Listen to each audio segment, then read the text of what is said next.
Good afternoon on this very, very beautiful fall Indian summer day. Welcome to our second lecture in our lecture series of the Armenian Studies program. It is really a pleasure to be able to be introducing to you today our second Manoogian postdoc fellow, Alison Vacca. Alison is going to be talking to you about this earlier period, moving really a millennium from our first postdoc, Ceren Özgül, who talked about Armenianness in contemporary Turkey, going back one millennium. Alison will take us at this incipient moment where the Arab conquests began to enter into Anatolia and encounter Armenians. Alison Vacca is our very own PhD graduate student from the Department of Near Eastern Studies. Alison has many bright attributes that persuaded us that we should keep her here for one more year as a postdoc at the University of Michigan. She clearly has a knack for languages and combines two sets of linguistic and scholarly skills in both Armenian and Arabic studies, a repertoire that enables her to work on Armenia and the Caucasus in the early Islamic period, a rare combination. She has, in addition to Armenian and Arabic, Hebrew, Syriac, classical Greek, and I can attest for Persian. I remember the story that Behrad Aghayi, our language instructor, told me about Alison when she first took Persian, and apparently was a whiz at it. He could not believe it, so he had to Google to make sure that she hadn't taken Persian prior to his entry into our first year Persian language.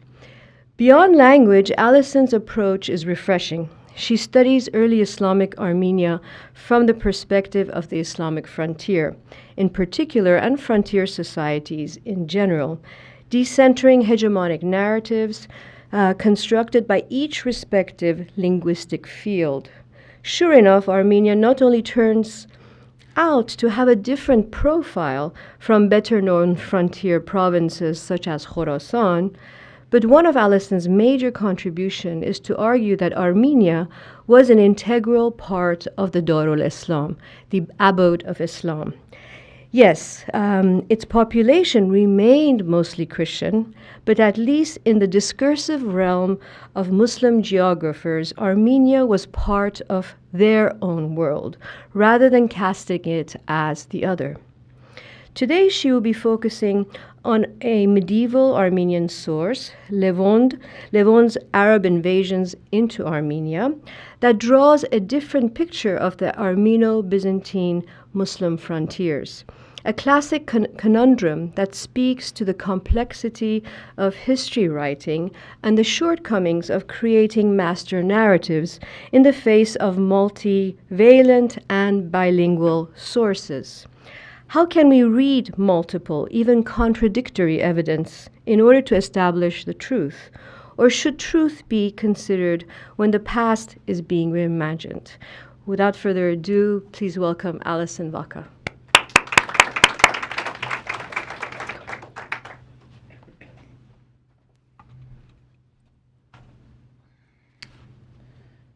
Make sure that this is at the right height. Can everyone hear me? It's okay. All right. Well, thank you, Catherine, for the introduction. It actually speaks quite a bit to many of the points I'm going to be talking about right now. And thank you all for coming, and thanks to the Armenian Studies program for letting me stay on for another year and work on this kind of pet project of mine.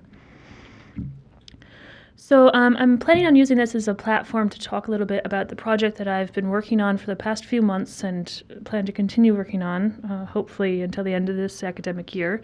But I'm going to start off by looking at some of the major publications about the Arab period in Armenia, and specifically their use of Arabic and Armenian sources. And from there, I'll include a brief discussion about some of the issues with using Arabic and Armenian, issues about reliability and quote-unquote usefulness of sources, before moving on to my own approach to the sources, to the texts. And then from there, I'll get into specifically what I'm working on with Łewond. So This first section is going to be a bibliographic endeavor, so I'll list off several of the books that have been published in this period, but please note that although there are going to be a lot of books coming up on the screen, this is not meant to be exhaustive. There's a lot more out there. Actually, the main point to this, the goal is to highlight certain patterns, especially as they pertain to the use of Arabic and Armenian sources.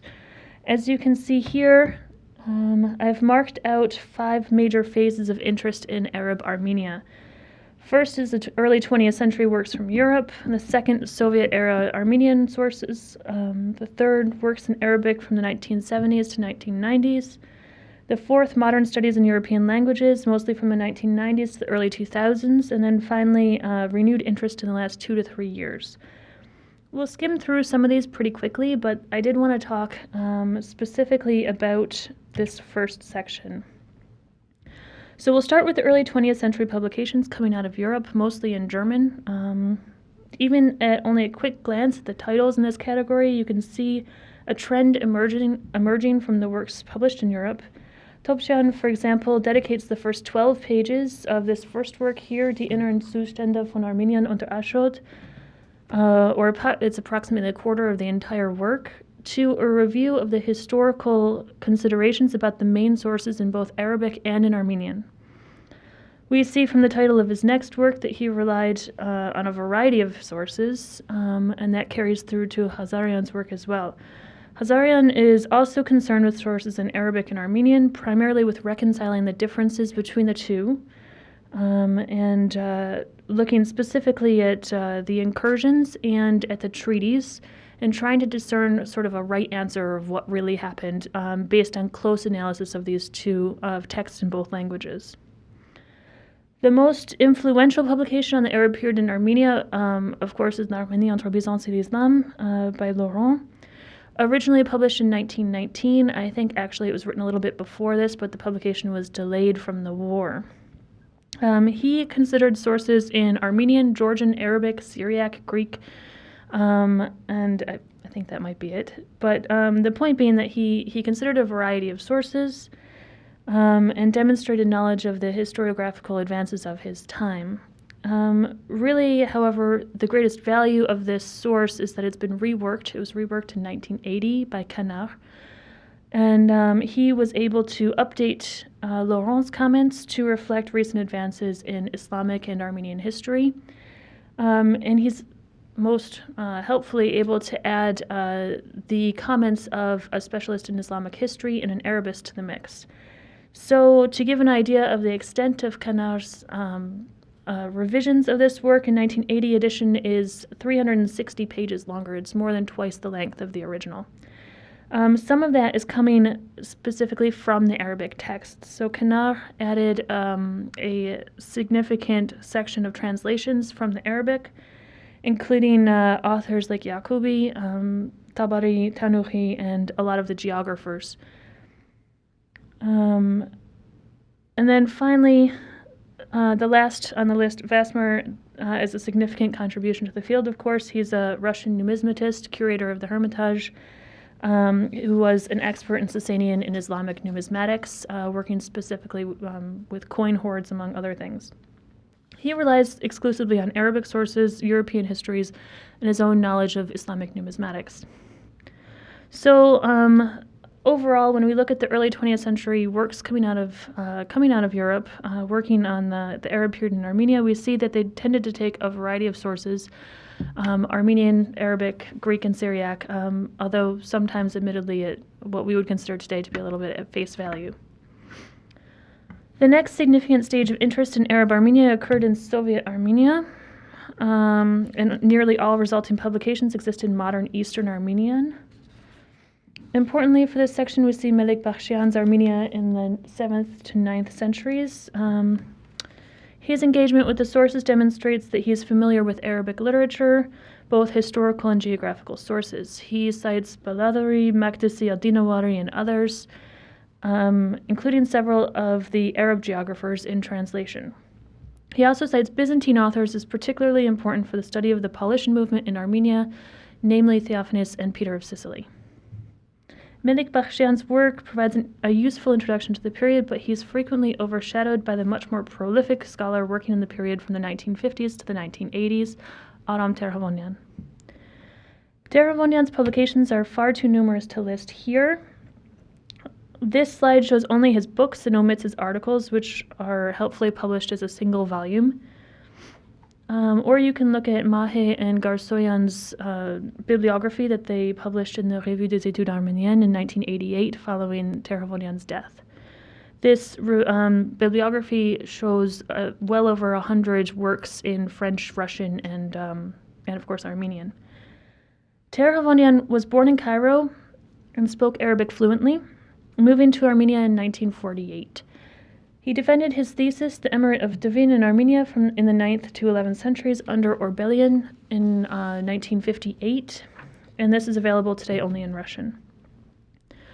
The value of Terhavonyan's work is twofold. First, he devoted 3 decades, which is half of his life, to the study of Arab-Armenian relations in the Middle Ages. He therefore produced texts on a huge variety of subjects. And second, he demonstrates detailed knowledge of texts in both Arabic and Armenian, opening the study of Arabic literature to non-Arabists in Armenia. As you can see, several of his works are translations of Arabic texts.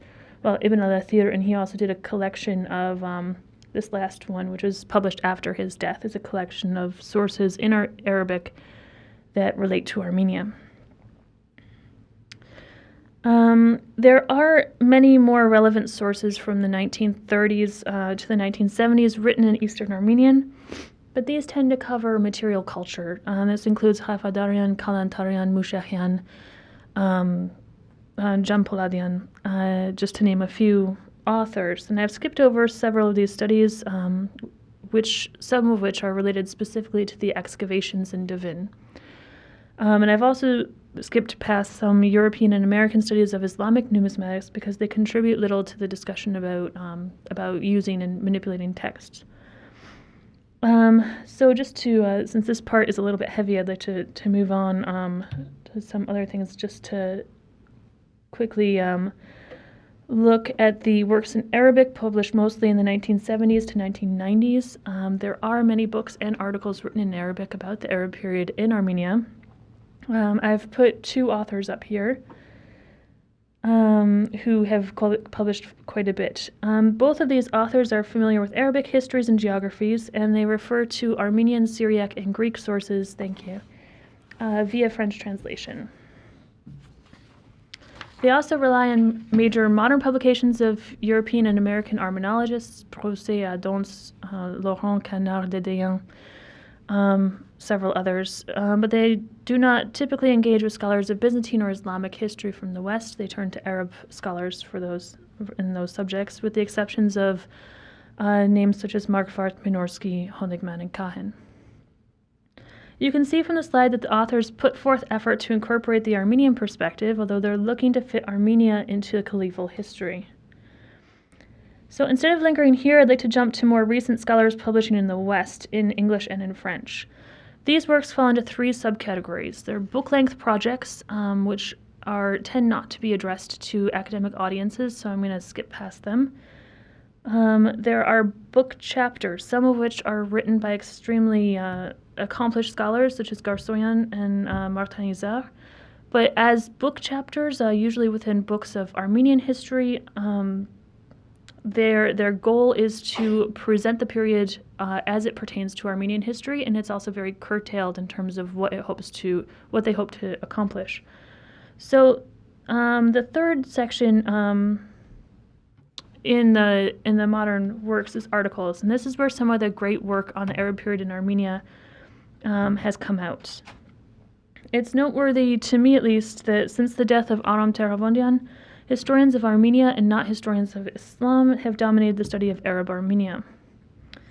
In general, this situation has led to the prioritizing of Armenian sources, as scholars use the Arabic texts only to bolster the historical outline provided in Sebios, Łewond, and other medieval Armenian authors.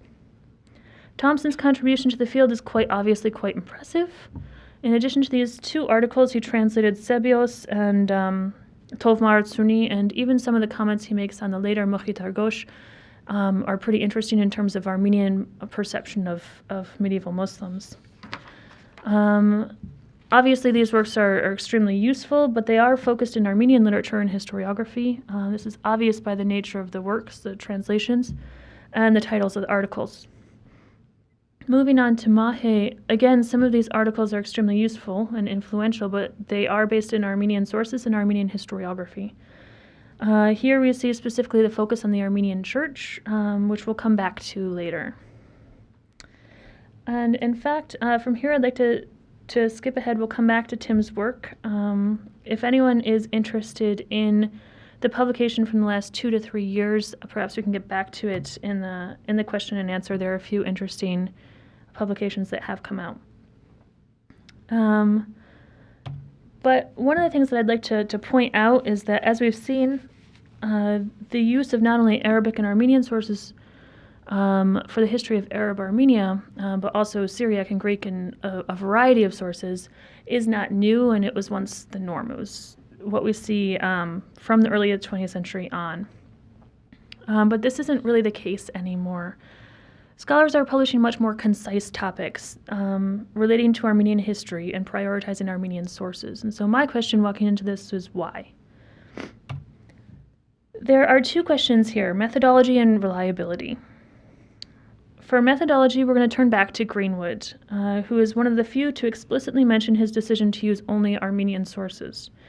His dissertation, A History of Armenia in the 7th and 8th centuries, which he finished in 2000, studies the Armenian sources available for the earliest period of Arab control. He focuses on Sebios, Łewond, Dashoransi, and epigraphic evidence. Greenwood's choice to examine only Armenian sources is very deliberate, as he criticizes the previous works on this period for, the uncritical combination of a range of primary sources stretched across several languages and centuries. His thesis therefore argues for a closer examination of the strengths and weaknesses of a presumably distinct set of works, dealing specifically with their sources, authors, historical contexts, compilations, transmissions, etc. The result is a more nuanced look at Armenian sources and the abandonment of several preconceived notions visible in earlier studies. However, this cannot be utilized to consider the relationship, for example, between Armenians and Arabs or Syriac-speaking Christians. In short, this approach dismisses non-Armenian testimony for the Umayyad period in an effort to quantify the strengths and weaknesses, the reliability, of the Armenian tradition. Greenwood has recently shied away from this stance, as is visible on his article on medieval inscriptions, in which he draws a comparison between traditional Armenian inscriptions and some of the unusual Arabic inscriptions in Armenia from this time period. We stand to gain a deeper understanding of Near Eastern history through a comparative study of extant evidence, as we cannot argue that all topoi, expressions, references, and ideas belong along clear-cut linguistic, religious, and ethnic boundaries. Histories cannot be deemed reliable based solely on their composition in Armenian, just as we can say the same thing about Islamic tradition. No historiographical tradition or even historical source is wholly and irrefutably reliable or quote-unquote useful. This leads to the next problem. A frequent complaint about Arabic sources is that they demonstrate the redactive tendencies of Abbasid scholarship. This does not indicate that they necessarily present a warped image of Umayyad events, but that the reader should keep in mind the interests and concerns of the compiler. And this is arguably true of any historical source, regardless of the language. Furthermore, even if these studies do demonstrate the interests of Abbasid scholars, it is not necessarily problematic for my own work. We have to keep in mind that the bulk of the Arab period in Armenia, about 112 out of 162 years, actually falls within the Abbasid period. So, if anything, we can say that my work talks about the Abbasid understanding of Umayyad in Abbasid Armenia. For the most part, I think that the recent preference of Armenian sources over Arabic, a sort of Armenocentric perspective on the Arab period in Armenia, is due to the areas of interest of the scholars currently publishing, and we'll get to that. But there's one important issue that comes up. Since the 1970s, historians of the Islamic world have engaged in considerable efforts at source criticism. Questions of reliability of the texts have come up again and again, and this has influenced some of the ways that historians of Armenia approach Arabic sources, as we see in this quote from Howard Johnston. The latter-day historian should not expect more than a highly distorted view of both the general and the particular in Arab accounts of the conquests. The historian determined to try to grasp something of what happened to change the late antique world out of all recognition in the 7th century cannot start from the Islamic sources any more than from the Syrian or the Byzantine. A start has to be made elsewhere in the 4th of the Near East historical traditions, that of Armenia. He further argues that, quote, "It is now the contention of a majority of the Islamicists study of the earliest phase of Islamic history that much of the material preserved in extant texts consists of historical traditions deformed out of all recognition in the course of oral transmission across generations." End quote. So basically, he contends that there's no use looking in Arabic sources. This actually reminded me a little bit of Tamar's talk last year about people deciding that Armenian sources were not particularly useful for the history of the Crusades. And of course, as we'll get to, I think it depends very, very clearly on what sorts of questions you're asking of those sources. And that perhaps what they, at least in this case, what they mean is that the Arabic sources do little to help what I am trying to research, and not that they are not useful at all. In any case, Howard Johnson prefers the apparently more reliable Armenian sources as a remedy to skeptics in Islamic history, which isn't too surprising when you look at publications like Hagerism. Let's take a look really quickly at the Arabic and one Persian text relevant to the study of 8th and 9th century Armenia. I've set the parameters for the sources within as between the 8th and the 10th centuries. And as you see on this list, most of these authors are geographers who included a chapter about Armenia in their discussions of the Islamic world. In response to Howard Johnston's comments denigrated the reliability of the Arabic sources, I'd point to Antrim's study of geographical material produced in Arabic in the 10th and 11th centuries, which demonstrates that Abbasid authors were in fact more likely to describe the world as it was in the zenith of Abbasid power before the death of al-Mutawakkil. So, for example, Al-Khatib Baghdadi's description of his hometown, for the most part, cannot reflect the realities of his day, but rather project the city back to its glory days before the dissolution of the Abbasid Caliphate. This clearly holds true for the study of Armenia in particular. Not only do we see descriptions of the booming town of Dabil, or Davin, long after its destruction by 2 consecutive earthquakes, but we also find explanations about Armenia's role in the Islamic world well after the rise of local dynasties, the Bagratuni and the Artsuni, as well as the local emirates, and after the dissolution of any semblance of central power in the caliphate. Along similar lines, we cannot overlook the significance of transmission in the Arabic historical and geographical tradition. After all, Antrim points out that al-Muqaddasi's description of the Haram al-Sharif in Jerusalem mirror those of Ibn al-Faqih, one of many such examples. This, Antrim argues, is, quote, "the evidence of the pervasive intertextuality of the discourse of place, as well as the wide acceptance of and even preference for a citational approach to knowledge production, or at least presentation and dissemination, in this period," end quote. In other words, because the nature of the transmission of knowledge in the early Islamic world and the nostalgia for the heyday of Abbasid power, we can expect traces of early Abbasid traditions even in the works produced in the 10th and 11th centuries.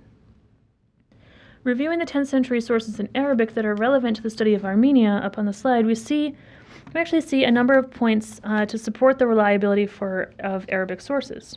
First, geographical works tended towards nostalgia, as I said, and recorded the situation at the peak of Abbasid power. Second, some of these authors, including Masudi and Ibn Hawqal, visited Armenia and had personal knowledge of the province. Third, others were employed in administrative posts, presumably with access to government archives.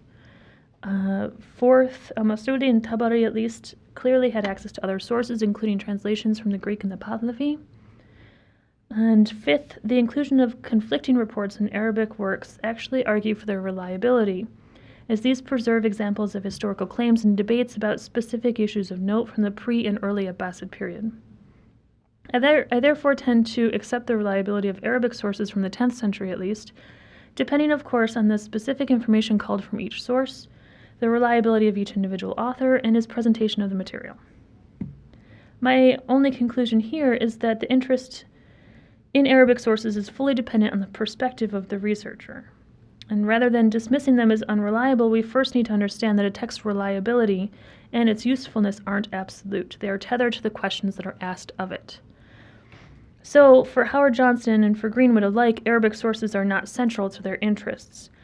They are both interested in Armenian history and, as such, stand to gain much more from Armenian sources, though Arabic sources could possibly add weight to their quote-unquote Armenocentric perspective. And the same holds true for Mahe's work. As noted, he publishes mainly on the Armenian Church, so authors such as Oznetsi and Drasanagertsi are more vital to his studies, whereas these same authors offer precious little to my own work.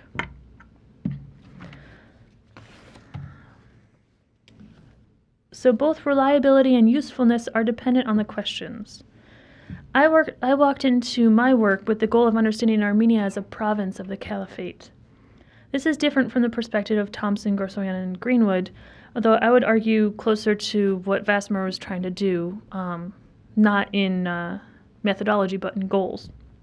Or, as Diab put it, the truth is that Armenia was not, until the end of the 3rd century of the Hijra, anything other than an Abbasid province. They appointed an Abbasid governor over it like in any other province in the domain of the Abbasid rule. And I think this takes it a little bit far, but the perspective here that I'm trying to get at is it's very different to write a history of Armenia when you're talking about internal issues versus when you're talking about how it fits into a quote-unquote empire. The Arabic sources are pivotal to understanding Armenians' relationship with the Caliphate as a whole.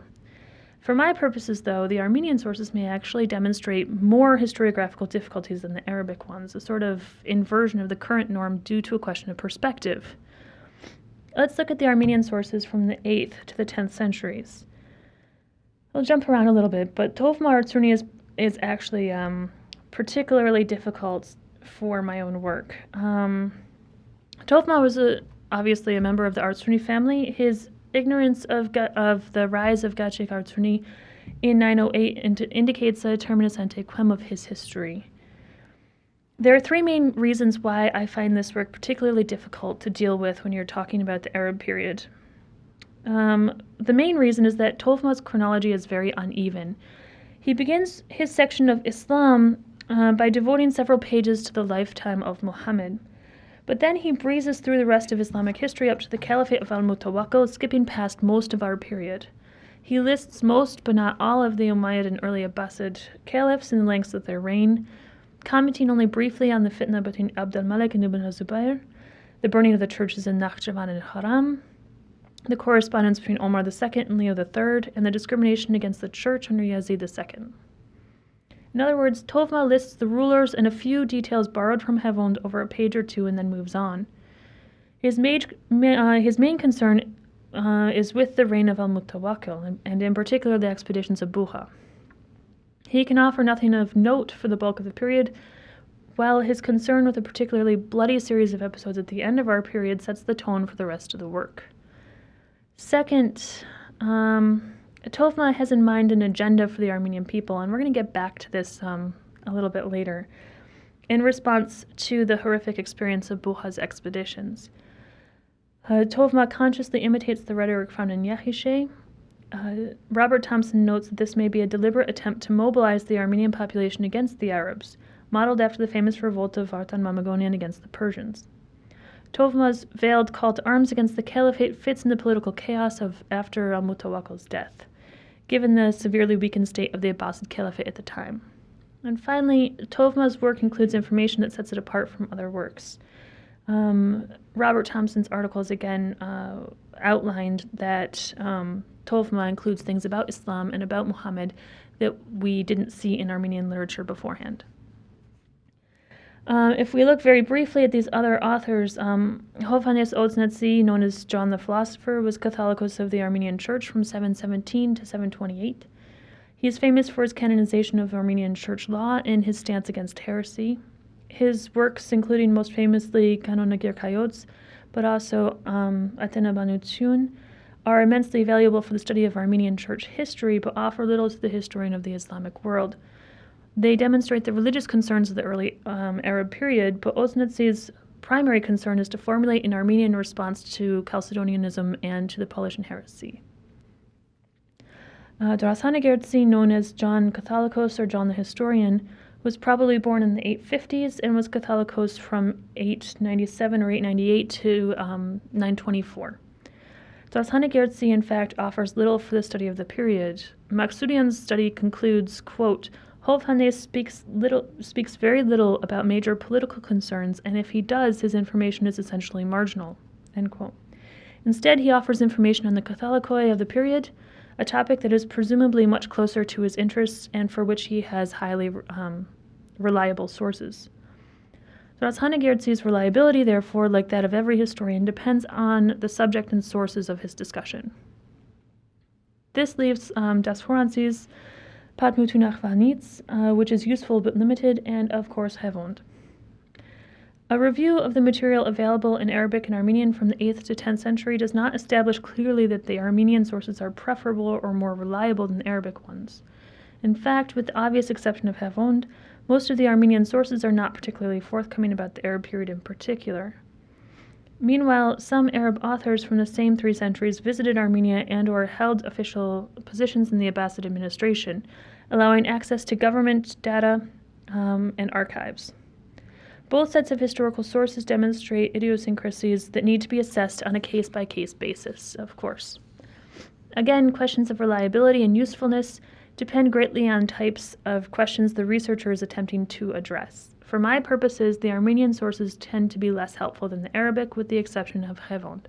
And that brings us to the somewhat more fun part of the talk, which is an introduction to my current project.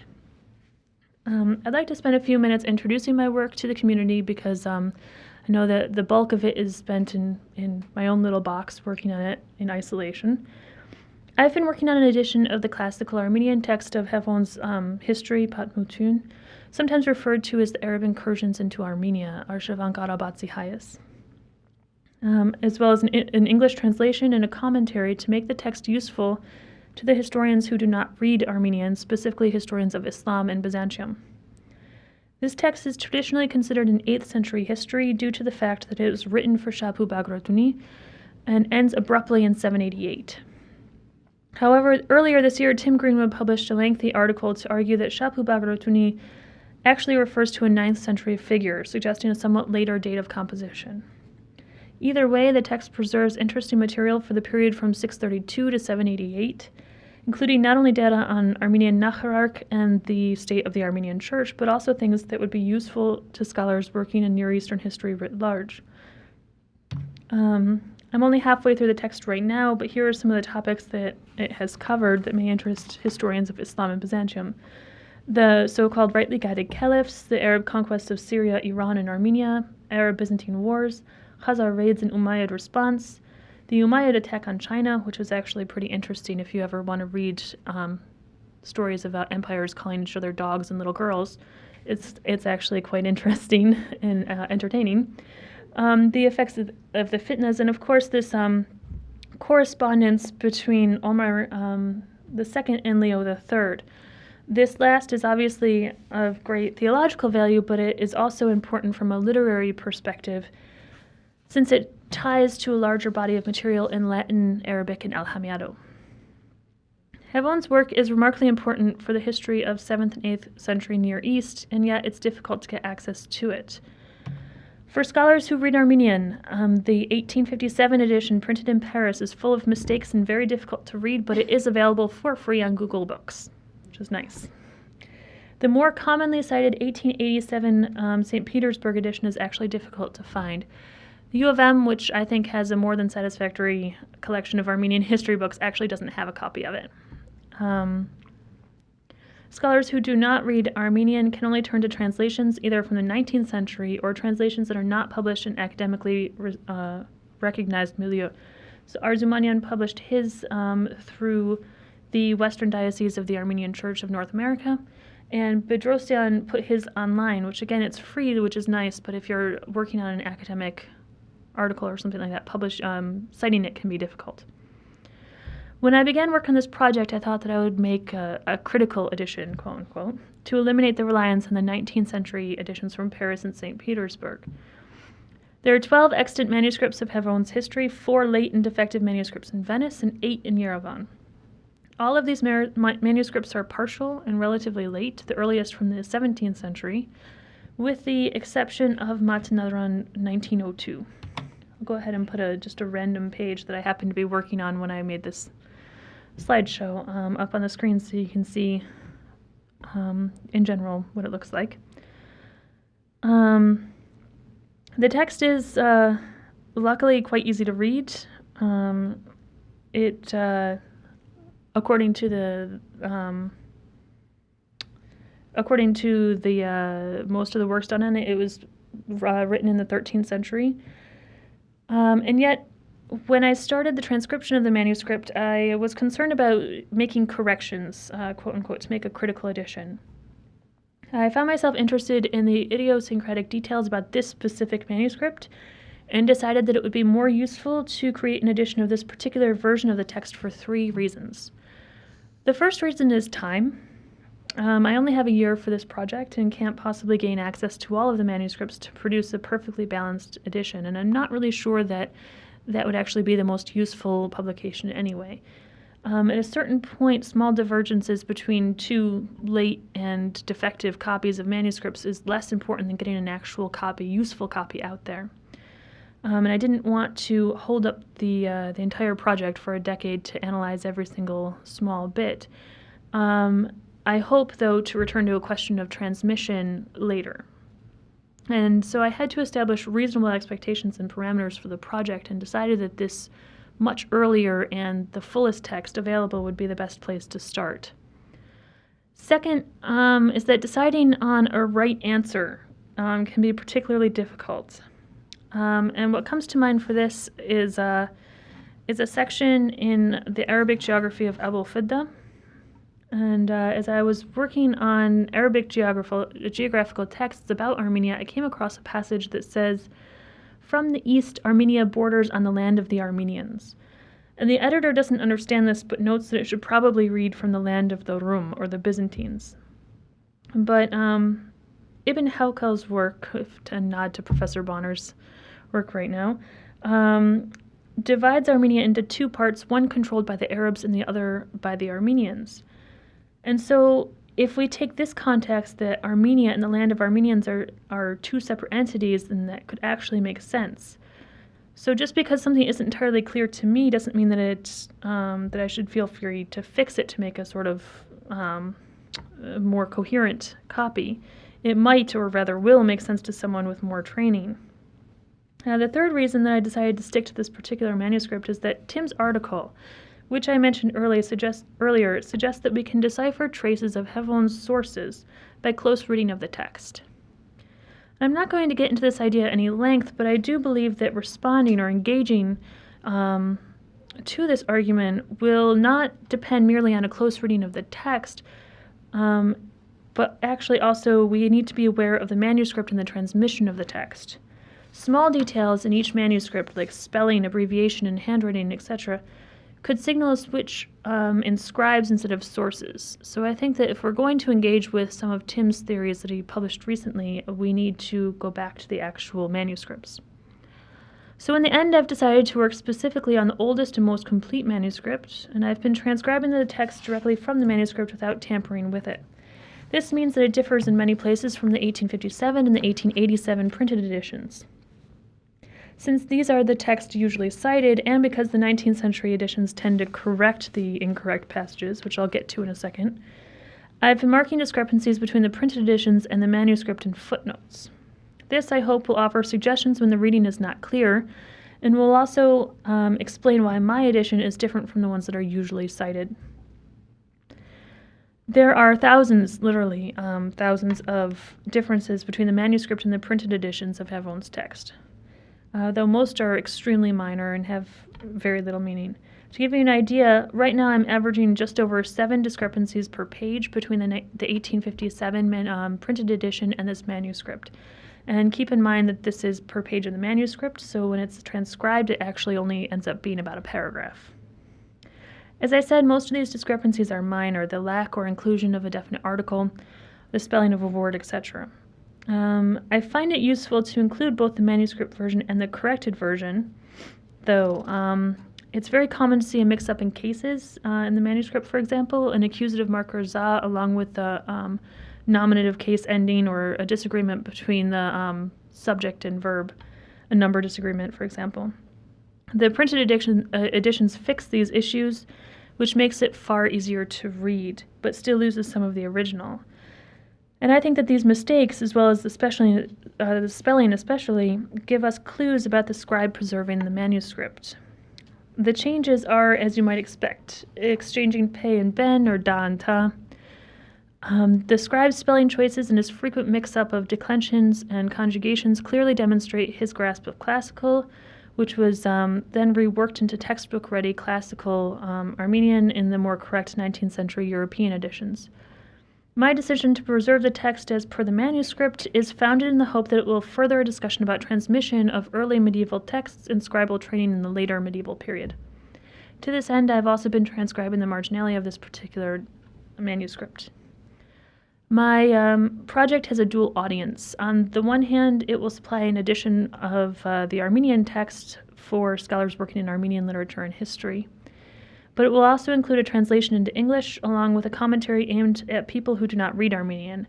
The goal here is not just to situate the text in the arena of Armenian history, but to demonstrate the usefulness of Armenian histories to scholars of Islam and Byzantium.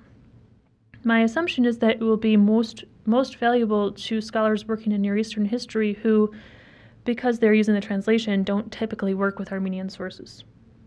The footnotes, therefore, are designed to initiate discussion with Arabic literature in particular, but also the Greek and Syriac sources. The goal is to demonstrate the usefulness of an Armenian source that, while valuable, is usually inaccessible.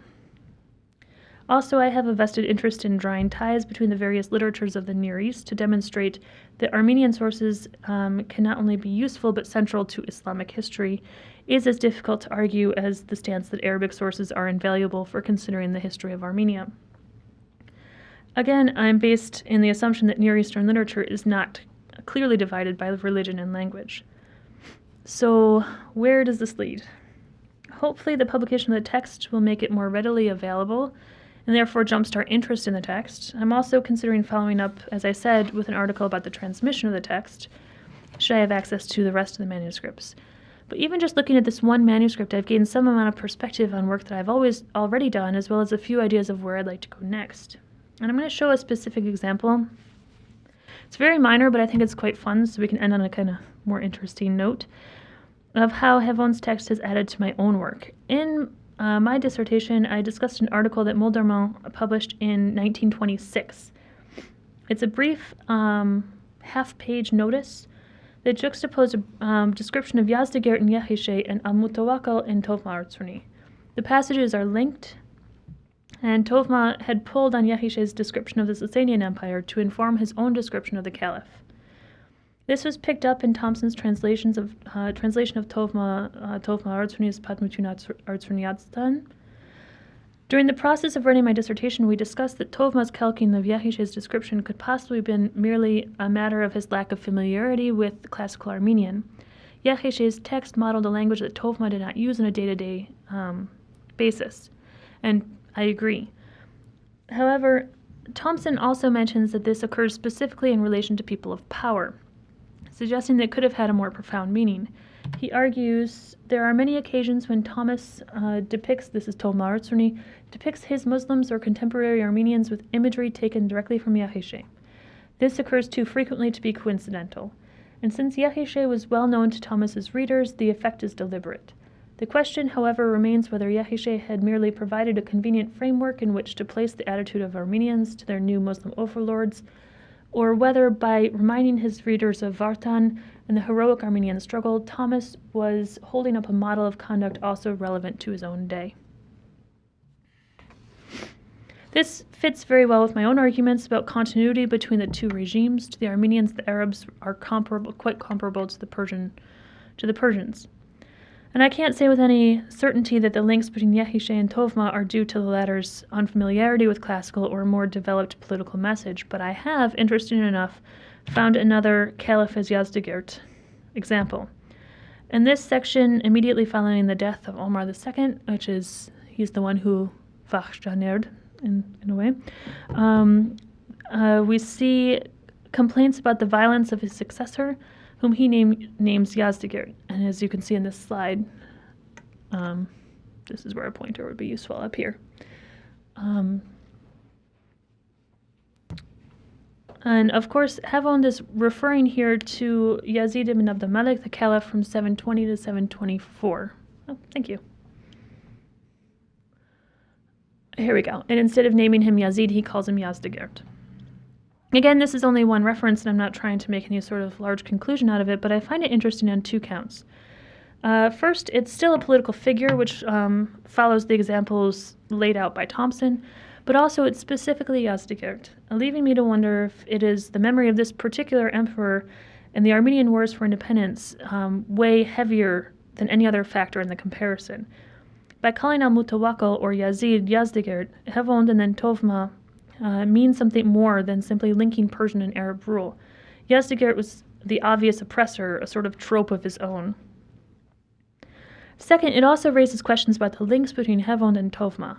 We know that Tovma used Łewond as a source, as we talked about a little bit earlier. To what extent is Tovma's use of Yahish's imagery of Yazdegerd actually from Łewond? And again, I don't have a set answer here, but it's something that I'm looking into by keeping Thompson's and Moldermann's comparisons in mind while I'm working on Łewond's text. So again, this is just one small little example of something kind of interesting and fun to come across in the text.